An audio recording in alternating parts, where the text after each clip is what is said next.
ಈ ಕಡೆ ರತ್ನ ರೋಡಲ್ಲಿ ಬರ್ಬೇಕಾದ್ರೆ ಯಾರು ಚಡಿ ಇಟ್ಟು ತಿಂತಾ ಇರ್ತಾರೆ. ಅದನ್ನು ನೋಡ್ಬಿಟ್ಟು ಅಯ್ಯೋ ಯಾರು ಏನಾದ್ರು ಮಾಡ್ಕೊಳ್ಳಿ, ಮೊದಲು ಮನೆ ಸೇರ್ಕೊಳ್ಳೋಣ ಅಂತ ಹೋಗ್ಬಿಟ್ಟು ಬೇಡ ಬೇಡ, ಅಣ್ಣ ಹೇಳಿದಾನೆ ಯಾವಾಗ್ಲೂ ಕಷ್ಟದಲ್ಲಿರೋರಿಗೆ ಸಹಾಯ ಮಾಡ್ಬೇಕು ಅಂತ. ಪಾಪ ಯಾರು ಏನು ಇವ್ರು ಯಾರು ತಡಿದೆ ಇಷ್ಟೊಂದೆಲ್ಲ ಏಟ್ ತಿನ್ನೋಕ್ ಬಿಟ್ಟಿದಾರಲ್ಲ ಅಂತ ಹೇಳ್ಬಿಟ್ಟು ರತ್ನ ತಡೆಯಕ್ ಹೋಗ್ತಾಳೆ. ಅವಾಗ ರೀ ನೀವು ಮನುಷ್ಯ ಹೋಗಿ ಹೋಗಿ ಅಷ್ಟೊಂದು ಹೊಡಿತಾ ಇದ್ರೆ ಸುಮ್ಮನೆ ಇದ್ರಲ್ಲ, ಅದೆಲ್ಲ ನೀನು ಗೊತ್ತಾಗಲ್ಲ, ಸುಮ್ಮನೆ ಇರಮ್ಮ ಅಂತ ಹೇಳ್ಬಿಟ್ಟು ಅಲ್ಲಿ ಇರೋನೊಬ್ಬ ಹೇಳ್ತಾನೆ. ಅವಾಗ ನೋಡಿ ಅವರು ಕೂಡ ಮನುಷ್ಯರೇ, ಪಾಪ ಇಷ್ಟೊಂದು ಹೊಡಿತಾ ಇದ್ದೀರಲ್ಲ, ಅವ್ರು ಏನಾದ್ರು ಮಾಡಿರ್ಲಿ ಅದಕ್ಕೆ ಈ ರೀತಿ ಹೊಡಿಯೋದ, ಸಾಯೋ ತರ ಹೊಡಿತಿದ್ದೀರಲ್ಲ ಅಂದಾಗ ಪರ್ಸು ಮುಖ ನೋಡ್ಬಿಟ್ಟು ಅಲ್ಲೇ ಮಲ್ಕೊಂಡ್ಬಿಡ್ತಾನೆ. ಆವಾಗ ಅಯ್ಯೋ ಸರ್ ನೀವೇನು ಯೋಚನೆ ಮಾಡಬೇಡಿ, ಈ ಜನಗಳ ಬಗ್ಗೆ ನೀವೇನು ಯೋಚನೆ ಮಾಡಬೇಡಿ, ಇವ್ರು ಇರೋದೇ ಈ ರೀತಿ, ಎದ್ದಿ ಸರ್ ಅಂತ ಹೇಳ್ಬಿಟ್ಟು ಅವನ್ನ ಕಾಪಾಡಿ ತಲೆ ಎತ್ ನೋಡಿದ್ರೆ ಪರ್ಸು ಆಗಿರ್ತಾನೆ. ಆವಾಗ ರತ್ನ ಅಲ್ಲೇ ಬಿಟ್ಟು ಬಂದ್ಬಿಟ್ಟಿರ್ತಾಳೆ.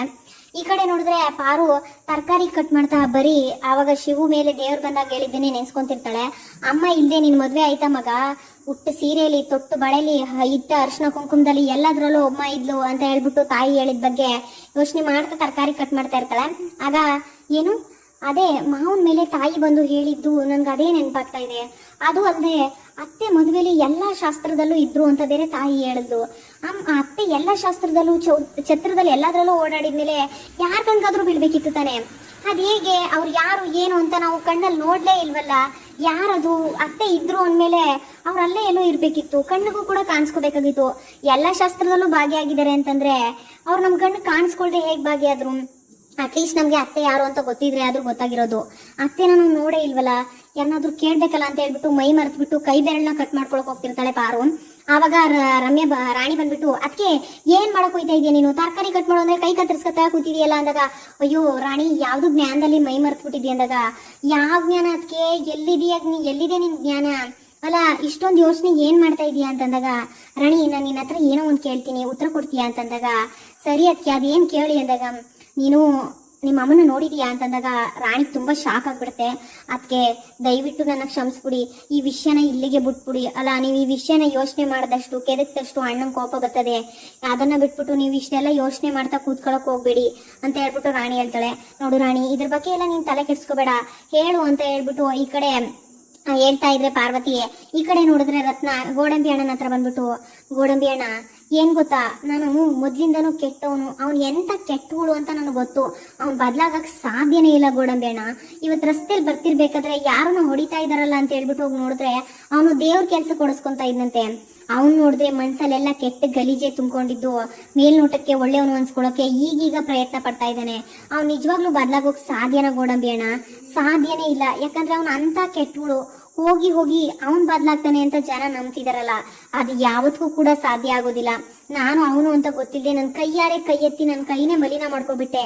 ಅವನಂತ ಕೆಟ್ಟಗಳು ಅಂತ ಗೊತ್ತಿದ್ರೆ ನಾನು ಹೋಗಿ ಅವ್ನಿಗೆ ಸಹಾಯನೂ ಮಾಡ್ತಿರ್ಲಿಲ್ಲ, ಅವ್ನು ಯಾರು ಅಂತಾನೂ ನೋಡ್ತಾ ಇರ್ಲಿಲ್ಲ.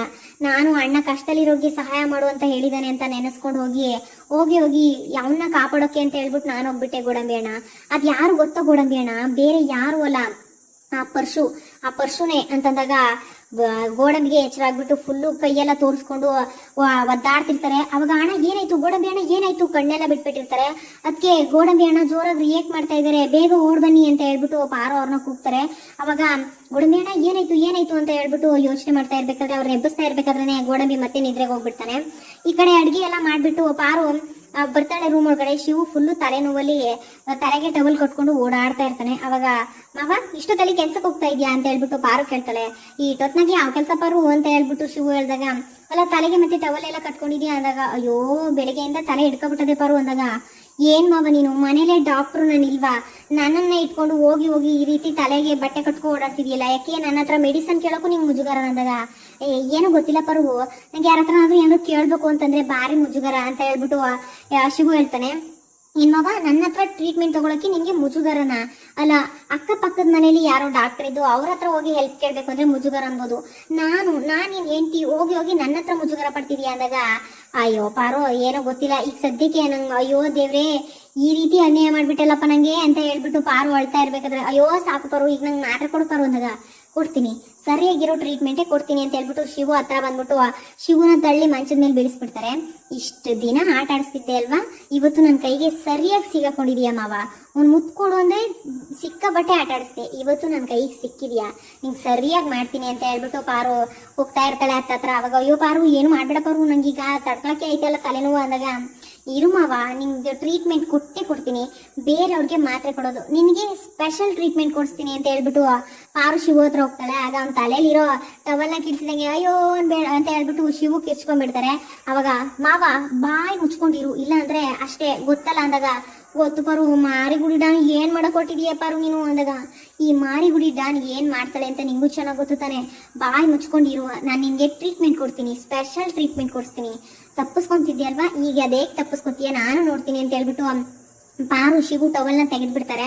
ಅವಾಗ ಅಯ್ಯೋ ಮಾವ ಮಲ್ಕೋ ಇಲ್ಲಿ ಅಂತ ಹೇಳ್ಬಿಟ್ಟು ತೊಡೆ ಮೇಲೆ ಮಲ್ಗಿಸ್ಕೊಂಡು ಶಿವ್ಗೆ ಹೆಡ್ ಮಸಾಜ್ ಮಾಡ್ತಾ ಇರ್ತಾರೆ. ನೀಟಾಗಿ ಹಣೆ ಎಲ್ಲ ತಿಕ್ಕಿ ಮಸಾಜ್ ಮಾಡ್ತಿರ್ಬೇಕಾದ್ರೆ, ಮಾವ ನನ್ಗೊಂದು ಕತೆ ಹೇಳು ಮಾವ ಅಂದಾಗ, ಕತೆನಾ, ಯಾವ ಕತೆ ಪಾರು ಈಗ ನಿಂಗೆ ಹೇಳೋಣ ಅಂದಾಗ, ಹೇಳು ಮಾವ ಅಂತ ಹೇಳ್ಬಿಟ್ಟು ಕತೆ ಹೇಳ್ತಿರ್ತಾರೆ.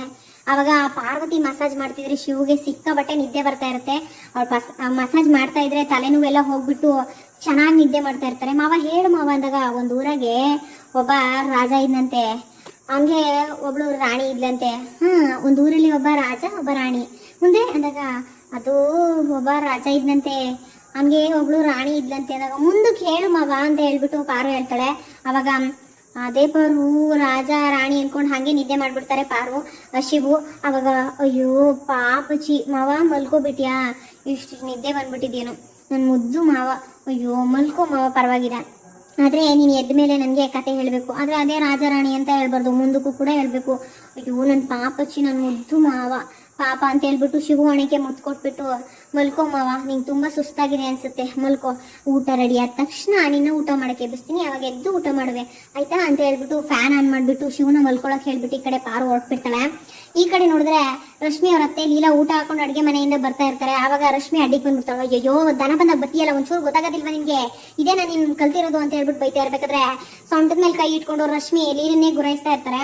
ಅವಾಗ ಏನೇ ಹಿಂಗ್ ಗುರಾಯಿಸ್ತಾ ಇದೀಯಾ, ಏನ್ ನುಂಗೋ ತರ ನೋಡ್ತಾ ಇದೀಯ ಅಂದಾಗ, ನಾನು ಗುರಾಯಿಸ್ತಾ ಇಲ್ಲ, ನೋಡ್ತಾ ಇರೋದು ಅಂತ ಹೇಳ್ಬಿಟ್ಟು ರಶ್ಮಿ ಜೋರಾಗಿ ಮಾತಾಡ್ತಾಳೆ. ಏನಿದು ನಂಗೆ ಜೋರಾಗಿ ಮಾತಾಡ್ತಾಳಲ್ಲ, ಒಡಗಿಡ್ದು ಬಿಡ್ತಾಳ ಹೆಂಗೆ, ಅವ್ವ ಮಕ್ಕಳವ ಅಂತಿರ್ಬೇಕಾದ್ರೆ, ಇಲ್ಲ ಇವಳು ಮಾರಿಗುಡಿ ಶಿವಣ್ಣನ ತಂಗಿ ಅಲ್ವಾ, ಒಡಗಿಡಿಯಕ್ಕಿಲ್ಲ, ಏನೋ ಮಾತಾಡ್ತಾಳೆ ಕೇಳವ. ನೋಡು ನೀನ್ ಆಡ್ದಂಗೆಲ್ಲ ಆಡಕ್ಕೆ ಇವಾಗ ನಿಮ್ಮ ಮಾವ ಇಲ್ಲ, ನಿಮ್ಮ ಮಾವ ಇದ್ದಾಗ್ಲೇ ಅಷ್ಟೊಂದೆಲ್ಲ ಆಡ್ತೀಯ, ಇವಾಗೇನು ಅತೇ ಅನ್ಕೊ ಬಂದಿದ್ಯಾ ಅಂದಾಗ, ಯಾಕತೆ ನಾನು ಏನ್ ಮಾಡ್ದೆ ಅಂತ, ಯಾರೇ ನಿನ್ಗತ್ತೆ ಅಂತ ಹೇಳ್ಬಿಟ್ಟು ಲೀಲಾ ಹೇಳ್ತಾಳೆ. ಒಂದ್ ನಿಮಿಷ ಇರಿ ಇಲ್ಲಿ ಅಂತ ಹೇಳ್ಬಿಟ್ಟು ಅವ್ರ ತಟ್ಟೆಯಲ್ಲಿ ಅನ್ನ ಹಿಡ್ಕೊಂಡಿರೋ ತಟ್ಟೆನ ಕಿತ್ತು ಟೇಬಲ್ ಮೇಲೆ ಮಾಡ್ಬಿಟ್ಟು, ಏನ್ ನಿಮ್ಗೆ ಪ್ರಾಬ್ಲಮ್ ಏನಂತ, ಬನ್ನಿ ಇಲ್ಲಿ ನನ್ನ ಜೊತೆ ಅಂತ ಹೇಳ್ಬಿಟ್ಟು ಲೀಲನ್ನ ಎಳ್ಕೊಂಡೋಗಿ ದೇವ್ರ ಮನೆ ಮುಂದೆ ನಿಲ್ಸ್ಕೊಂತಾರೆ ರಶ್ಮಿ. ಅವಾಗ ಅಲಾತೆ ನಿಮ್ಮ ಹತ್ರ ನಾನೊಂದು ಮಾತು ಕೇಳ್ತೀನಿ, ಸತ್ಯ ಹೇಳಿ ನನ್ಗೆ, ನಿಮ್ಗೂ ನಮಗೂ ಏನಾದ್ರು ಜಗಳ ಆಗಿದ್ಯಾ? ನಾನ್ ನೋಡಿದ ಮಟ್ಟಿಗೆ ನಾನು ಹುಡ್ತಾಗಿಂದ ಇಲ್ಲಿವರೆಗೂ ನನಗೂ ನಿಮ್ಗೂ ಯಾವ್ದೇ ಜಗಳ ಇಲ್ಲ, ನಿಮ್ಗೂ ಕೂಡ ನನ್ನ ಜೊತೆ ಯಾವ್ದೇ ಜಗಳ ಇಲ್ಲ. ಅಂದ್ಮೇಲೆ ನಿಮ್ ಮನ್ಸಲ್ಲಿ ನನ್ನ ಬಗ್ಗೆ ಈ ರೀತಿ ಎಲ್ಲ ಮಾತಿಗೆ ಆಡ್ತಾ ಇದ್ದೀರಾ ಅಂತಂದ್ರೆ ನನ್ಗೂ ನಿಮ್ಗೂ ಏನಾದ್ರು ಸಮಸ್ಯೆ ಇರ್ಬೇಕು ಅಂತಾನೆ ತಾನೇ ಅರ್ಥ. ದೇವ್ರ ಮುಂದೆ ನಿಲ್ಸ್ಕೊಂಡು ಕೇಳ್ತಾ ಇದ್ದೀನಿ, ನಿಮ್ಗೂ ನಮಗೂ ಏನ್ ಸಮಸ್ಯೆ ಇದೆ ಅಂತ ಹೇಳ್ಬಿಡಿ. ಮಾವನ ಹತ್ರ ಒಂದ್ ಹೇಳ್ತೀರಾ, ನನ್ನ ಹತ್ರ ಒಂದ್ ಹೇಳ್ತೀರಾ, ಯಾವಾಗ್ಲೂ ನನ್ನ ಹೀಯಾಳಿಸ್ತಾನೆ ಇರ್ತೀರಾ. ನಾನೇನ್ ಮಾಡಿದೀನಿ ಅಂತದ್ದು ಹೇಳಿ ಅಂತಂದಾಗ, ಏನ್ ಹೇಳ್ಬೇಕು ನಿಮ್ಗೆ, ನಾನೇನ್ ಹೇಳ್ಬೇಕು ಅಂತ ಹೇಳ್ಬಿಟ್ಟು ಲೀಲೆ ಹೇಳ್ದಾಗ, ಇನ್ನೇನು ಮತ್ತೆ ನಾನು ಇದುವರೆಗೂ ಯಾರು ಏನಂದ್ರು ಅನ್ನಿಸ್ಕೊಂಡು ಇದ್ದವಳೆ ಅಲ್ಲ, ಅಲ್ಲಿ ತನಕ ನಾನು ಬಿಟ್ಕೊಂಡೆ ಅವಳೆ ಅಲ್ಲ. ನೀವು ಇಷ್ಟ ಬಂದಂಗೆ ಬಾಯಿಗೆ ಬಂದಂಗೆ ಮಾತಾಡ್ತೀರಾ, ಆ ಅನ್ನೋಕೆ ನಿಮ್ಗೆ ಏನ್ ಅಧಿಕಾರ ಇದೆ? ಇಷ್ಟಕ್ಕೂ ನೀವ್ ಯಾಕೆ ನನ್ನ ಈ ರೀತಿ ಮಾಡ್ತಾ ಇದ್ದೀರಾ? ನಾನು ನಿಮ್ಗೆ ಏನಾದ್ರು ಜಗಳ ಆಡಿದೀನಾ, ಇಲ್ಲ ನಿಮ್ಗೆ ಏನಾದ್ರು ತೊಂದರೆ ಕೊಟ್ಟಿದ್ದೀನಾ? ಏನು ಇಲ್ಲ ತಾನೆ. ಹಾಗಂದ್ಮೇಲೆ ನೀವ್ ಯಾಕೆ ನನ್ನ ಈ ರೀತಿ ನಡ್ಸ್ಕೊಂತಾ ಇದ್ದೀರಾ ಹೇಳಿ ಅಂತ ಹೇಳ್ಬಿಟ್ಟು ರಶ್ಮಿ ಕೇಳ್ತಾಳೆ. ಅವಾಗ ಲೀಲಿಂಗೆ ತುತ್ತಿಗೂ ಮುತ್ತಿಗೂ ಕನ್ನ ಹಾಕಿದ್ರೆ ಕತ್ತು ಇಸ್ಕೋಗುತ್ತೆ ಅಂತ ಹೇಳ್ಬಿಟ್ಟು ಮಾಕಳವ ಶಿವು ಮೈ ಮೇಲೆ ಬಂದು ಹೇಳಿದ್ದು ನೆನಪಾಗುತ್ತೆ. ಅವ್ವ ಇವಳೇನಾದ್ರೂ ಹೊಡೆದು ಗಿಡ್ದು ಇಲ್ಲೇ ನನ್ನ ಸಾಯಿಸ್ಬಿಡ್ತಾಳ, ಅಯ್ಯೋ ನನ್ನ ಸಾಯಿಸ್ಬಿಡ್ತಾಳ. ಅತ್ತೆ ಬಾಯ್ ಮುಚ್ಚಿ, ನಾನು ಇಲ್ಲಿ ನಿಮ್ಮೇನು ಕೇಳಕ್ ಬಂದಿಲ್ಲ, ದೇವ್ರ ಹತ್ರ ನಿಂತ್ಕೊಂಡಿದ್ದೀರಾ. ನಾನಂತೂ ಯಾರ ಹತ್ರನೂ ಈ ರೀತಿ ಮಾತು ಕೇಳ್ದವಳು ಅಲ್ಲ, ನಾನು ಕೇಳವಳು ಅಲ್ಲ. ನಿಜ ಹೇಳಿ, ನನಗೂ ನಿಮ್ಗೂ ಏನು, ನನ್ ಕಂಡ್ರೆ ಯಾಕೆ ಈ ರೀತಿ ಆಡ್ತಾ ಇದ್ದೀರಾ ಅಂತ ಹೇಳ್ಬಿಟ್ಟು ರಶ್ಮಿ ಕೇಳ್ತಾ ಇದ್ರೆ, ಅಯ್ಯೋ ಶಿವ ನನ್ ಬಿಟ್ಬಿಡೋ ನನ್ ಬಿಟ್ಬಿಡು ಅಂತ ಹೇಳ್ಬಿಟ್ಟು ಲೀಲಾ ಓಡ್ಬಿಡ್ತಾರೆ. ಇಲ್ಲಿಗೆ ಈ ಸಂಚಿಕೆ ಮುಕ್ತಾಯ ಆಗುತ್ತೆ ಫ್ರೆಂಡ್ಸ್. ಅಣೆಯ ಸೀರಿಯಲ್ನ ಎಲ್ಲಾ ಎಪಿಸೋಡ್ಸ್ಗಳಿಗಾಗಿ ನಮ್ಮ ಚಾನಲ್ನ ಸಬ್ಸ್ಕ್ರೈಬ್ ಆಗಿ, ಹಾಗೆ ನಮ್ಮ ಚಾನಲ್ಗೆ ಸಪೋರ್ಟ್ ಮಾಡಿ. Thank you.